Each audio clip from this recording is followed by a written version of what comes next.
Fashion Crunch. I'm Alex Spatdorf, the CMO of ZipFit Denim. We simplify and customize men's jeans shopping. Today my guest is Ryan Beshel of Ryan Beshel, the brand. Thank you so much. No problem. Thank you so much for being here with me today. Sure. Is that how you usually get introduced? Lately it has been. You know, I'm doing an event tonight and they're like Ryan Beshel of RyanBeshel.com. I'm like, oh, look at that. Oh, that sounds cool. I call myself a fashion and media professional or personality. Okay. Technically. But yes, I feel like that the brand is kind of sexy. It is kind of hot, yeah. It makes me feel like sexy. Prince or something. Exactly. Like I'll cut the last It's just name. like, no, just Ryan Beshel. That works. Well, thank you for being here with Sure. me. So tell us a little bit about your background and how you got started in fashion. Oh man. How do I make this somewhat short? I mean, there really was a specific moment for me that got me into fashion, and I'll try to keep this story short. But I had gone to Columbia College here in Chicago for film school for about a year. And then as I was getting towards the end of the core that everyone kind of has to study until you go into, you know, directing or, you know, cinematography or whatever, I ended up stopping. I dropped out, I suppose, is no one likes saying those words, but I dropped out and then moved to the burbs for a minute to kind of regroup, and I took a serving job, and I waited on a man named Michael, who was the district manager of French Connection. Before that, fashion wasn't even like a thought in my mind whatsoever. I think that's a common misunderstanding about me, is that like I was born with a Vogue in my hand sort of thing. It wasn't that at all, you know. We're hand-me-downs, you know, we couldn't really afford all those fancy brands growing up. So at that moment I was like, you know, he offered me a part-time job. He was like, I like your personality, are you looking for more work? And I was like, well, not really, like, what do you do? And he's like, oh, you know, I work at this fashion brand. And I was like, no. No, dude, that's so not me whatsoever. But he convinced me to go talk to the manager. I did. Started to really like see that this is something that I like. I like colors. I could put things together. Like I thought, like, okay, maybe this is something I could give a try. And I started working there, and then worked my way up. Transferred to the Chicago store through college and waiting tables and interning, and became the visual merchandising manager. So it was one of the first that they had ever put within that store. It was a position that they normally don't have, and that became really a pattern of my career, is being the first to do many things. So, you know, I had that first position at French Connection. After that, I did a bit of PR, and then I worked at, I was scouted to work at Agency Galatea, so I became their first director of runway, so I managed runway models. And then was still on the way to go to 900 North Michigan shops, the Bloomingdale's building people always know it as. I was their first in-house publicist, so I I supported the efforts of the 70 stores that were inside of the vertical shopping center. It's something that they'd always had outside firms before me. So did that, and then went to work for Purely Fashion. So I was their first digital marketing manager. They're a brand new company. I know you spoke to Jeremiah recently.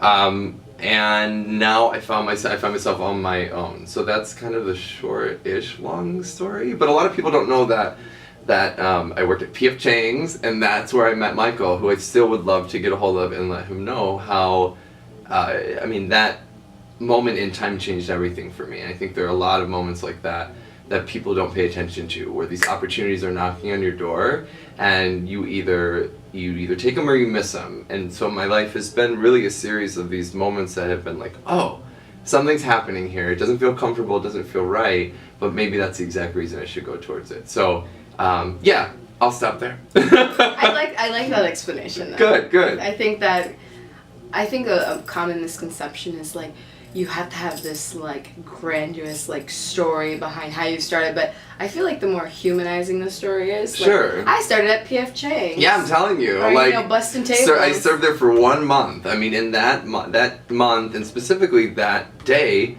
changed my entire life. I mean, the fact that I was there, he was there, you know, there are too many things that were set up that I could have no control over, and I feel like letting and losing a bit of control over where your path is going is something that you absolutely need to do. Like, whenever I speak to students, I'm always like, you know, you have this idea, this is exactly what I want to do. You and I and everybody else knows that is not how it ever works. You know, it's going to go A to Z and back to B.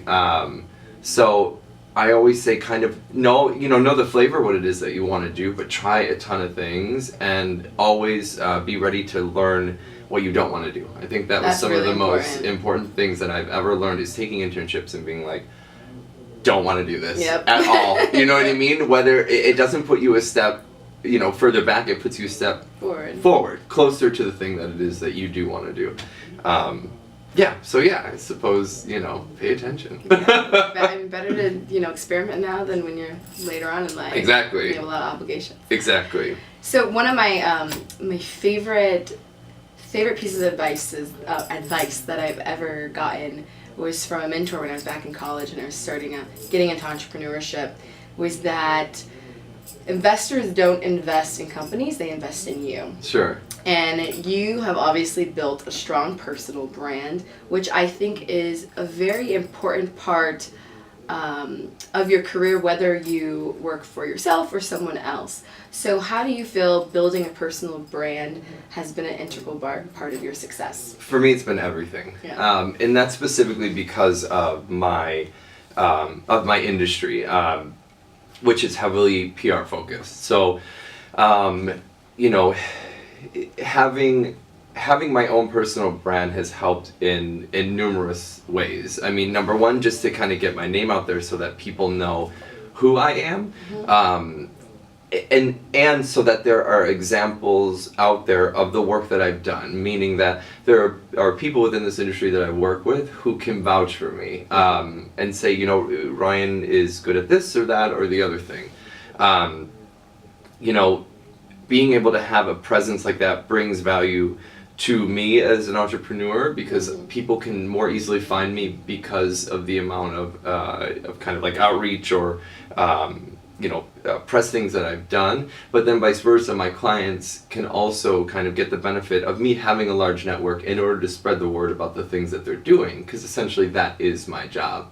I always say my reputation pays my bills, and it absolutely 100% does. When it comes to PR or hosting or repping any brand in any sort of way, your brand has to be top notch in order for that company to even want to, reach out and work with you. So it's been probably the single most important part about how I've been able to build my career through my brand. And it all kind of happened by accident. People are always like, well, what did you do? And I'm like, well, I dressed nice.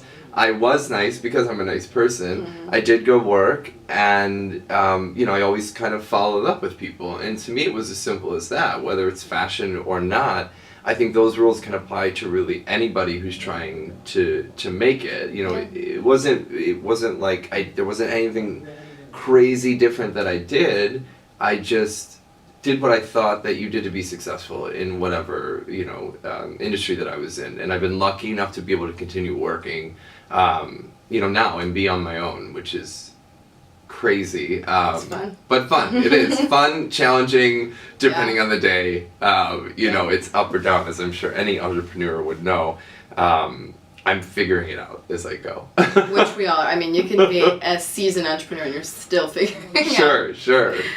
So that's a good segue into PR, which I think is a big part of growing a business and getting that awareness. Sure. What pieces of advice could you give us on, effective networking? Okay. Effective networking. Because my space has always kind of been in fashion, which is, very visual. Again, whatever industry you're in, I think presenting yourself to the best of your ability is always a really important thing. And some people, there are tons of entrepreneurs who, rock the t-shirt and jeans, and I do that as well on certain days. You might never know it, but that's what happens. Yeah. I think visually for networking, presenting yourself as someone who's interesting or different or stylish or smart in whatever way is only going to help you. I don't think there's anything about it that is going to hurt you. So no matter the industry you're in, I feel like bring in a little fashion and, and present yourself really well. I always say, if you dress like the CEO, they'll think you are. Nobody's going to have any kind of additional ideas on who you are other than what they see immediately. We're super judgmental society, whether we like it or not. It's natural and it happens. You'd rather have someone go like, wow, like that guy looks like he's got his shit together, than the opposite. And again, you can use it you know, for either way. There are definitely days where it's like, oh, Ryan doesn't have his shit together. It's like, no, Ryan just wants to wear a t-shirt and jeans today.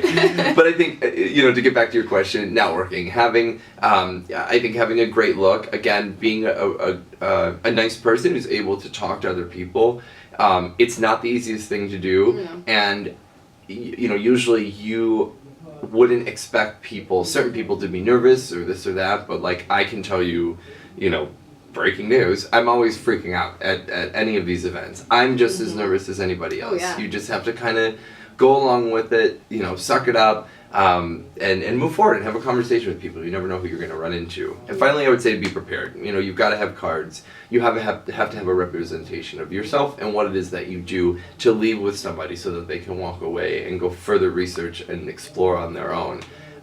So as far as networking goes, I would say those are kind of some of my tips, which seem pretty obvious, but hopefully they're not. I like it. I actually force myself to go to 90% of events. I try to go to at least one a week. Okay. 90% of the events that I go to, I try to go by myself because I feel That's like bold. Yeah, I go by myself because it's so easy to retract and be with your friends and not meet anybody because you know and you get in your groove. But I go by myself because it's just like it forces me to get out there and talk. For example, went to the Chicago Ideas Week, one of their kickoff parties. Okay. I tried to, but they had one at Rocket last night, was it not? Yeah, that's another one of their kickoff parties too. The one I went to, which I went by myself, and it was great because you have to go out and meet people. Sure. And, you know, it feels awkward because you're like, who do I go out to? Oh my God, I would die. I don't want to be a creeper, but like, you know, listen on someone's conversation. But went, and what was great about it was that they talked about celebrating biggest mistakes or failures. Okay. Which I love because, I mean, as an entrepreneur, I fall on my ass all the time. Yeah. You know, and I'm just like, and now it's kind of, I feel like a toddler who falls all the time, and I'm like, okay, get back up. Exactly, and that's great. Learning how to walk. Sure. You know? And I love the event because it was all these very successful people who became humanized. You know, you might hear about them in the fast companies, but, you know, they talk about some of their biggest mistakes. Like one of them was, you know, early on she felt her biggest mistake was being invisible in her company in the starting phases, and no one really knew who she was. So when it was time for, like, you know, the new direction of the company, the board was thinking, who are we going to have lead this? And she's like, me, you know? Right. And it wasn't until someone, like, had to curse her out about it and be like, look, you need to step up. Right. And she said that's one of her biggest mistakes. So what do you feel is one of your biggest mistakes or one of your biggest failures that are worth celebrating? Oh, that's an interesting one. I've been thinking about that. I think my answer would be for one of the companies that I worked in, I got really attached to like I thought I was the CEO, you know, like in my head, and I kind of explained that the wrong way, but I suppose the answer is to not forget that this is someone else's company, and that while, you know, I was there to do a really good job, and, you know, provide opinions when needed, I overstepped my boundaries probably a bit too much and got really emotionally attached to the job, which can be good or bad, but I think in the end that did not work out. It caused a lot of you know, like kind of bumping heads, and you know, me to get really upset about things when they weren't changing or when ideas we all had thought of weren't implemented or whatever. I would say remember your role, and it's okay to go above and beyond that, but be sure that you're staying kind of healthy in your own position in that business, and not kind of overstepping. Let other people do their job, essentially. And I would say that was one of my biggest kind of mistakes. But again, you know, it's a success for me now because now I understand. I have, you know, insight onto what kind of happened, and now that I'm my own boss, I don't have to worry about that, which is great. I can tell myself all day, exactly, that I'm crazy or that I'm making the right decisions or not or whatever. But I would say, do a really good job, but understand, there are people that are put in place to be CEOs and CMOs and this and that. And if you don't think that they're doing a good job, then it is your place to remove yourself from that situation rather than trying to kind of sit and change and yell and scream and hold up a sign. Just move on. Just go start your own company. Exactly. And that's what we did. Awesome. I read this awesome article of you in A Drink With. Okay. And something that stuck out to me was that you mentioned that you basically beat the odds. Like, you are not supposed to be here today. Sure. And that you beat the odds. And I feel like a lot of entrepreneurs feel like that all the time.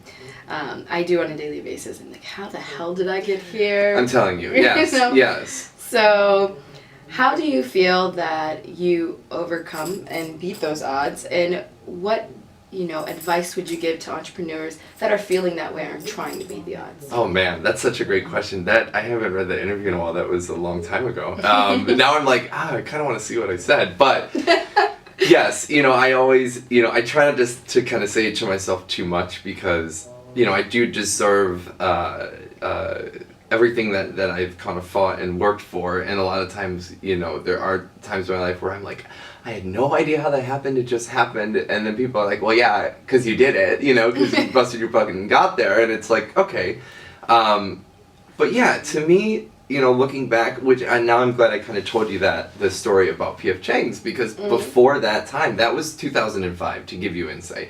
Okay. It's 2014 now, so that wasn't that long ago. And again, before 2005, fashion was not even a thought in my mind. So, that in and of itself, I feel like I've beat some sort of odd, because I get to kind of be this person that I am today that I had really no idea that it was going to happen. And I never, again, was like one of those guys who was like, I want to be a publicist, or, I want to, be on Fox, or this or that, or whatever. I also, I graduated. I didn't go to college right away. It was 4 years until I went to college. After I graduated, I just kind of lived life and, lived in a couple different apartments and made a bunch of the mistakes I never made in high school. Partied a lot, and because I was a huge nerd, so I didn't really do anything. And that whole college boat kind of missed me. So the fact, all of it to me is an odd, I guess, that I have beaten, but I don't think about it like that. I probably should more, because I would give myself more credit rather than beating myself up over certain things. But yeah, the fact that I kind of got into college with the help of some really great friends, and was able to graduate. I was the first one to get a degree within kind of my, of my brothers and sisters. And so it's an accomplishment I'm really proud of, and so are they. Family's awesome.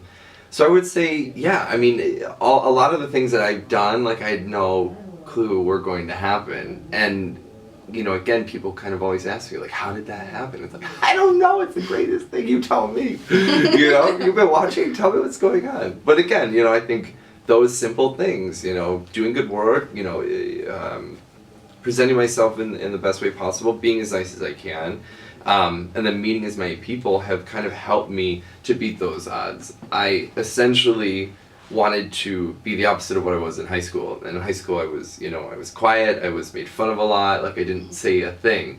So for me, college was like, oh, I'm going to be popular. Like, this is what I'm going to do. Yeah. Like, I find it really interesting that I think people's careers are such a reflection of many things they may have been missing while they were young. Yeah. And it sounds so egotistical, but popularity for me was something that I always really wanted, because I never had any of it when I was young. I was just a huge, total nerd, overweight, believe it or not, no one ever believes that. But yeah, I was just kind of a big, quiet, dorky kid. And so I wanted to never have to feel that way again. And that turned into my career. Essentially, PR is, in a little form, popularity. It's knowing a good amount of people, connecting those people to, stories or ideas or other people or businesses.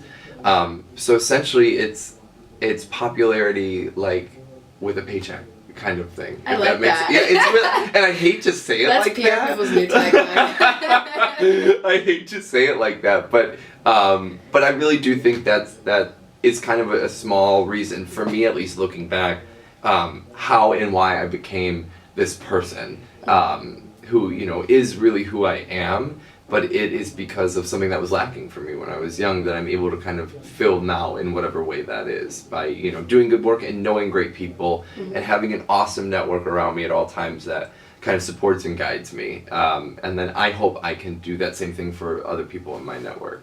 So that's very brave, though, to be able to say that story and Thanks. then tie it back to your success. Hey, if you or anybody else knows me, I'm an open book. I don't often, you know, I don't know how to kind of be coy and like avoid. Like I'm always just like, blah, here it is. And sometimes that's good and sometimes it's bad. But hopefully this will be good for Meet Advisors. I think it'll be good. Good. Well, thank you so much for being here with No us problem. today. Make sure to check out Ryan Beshel on ryanbeshel.com and follow him on social media because he is a personal brand building guru. Oh my. And also make sure to tune in to Fashion Crunch next week.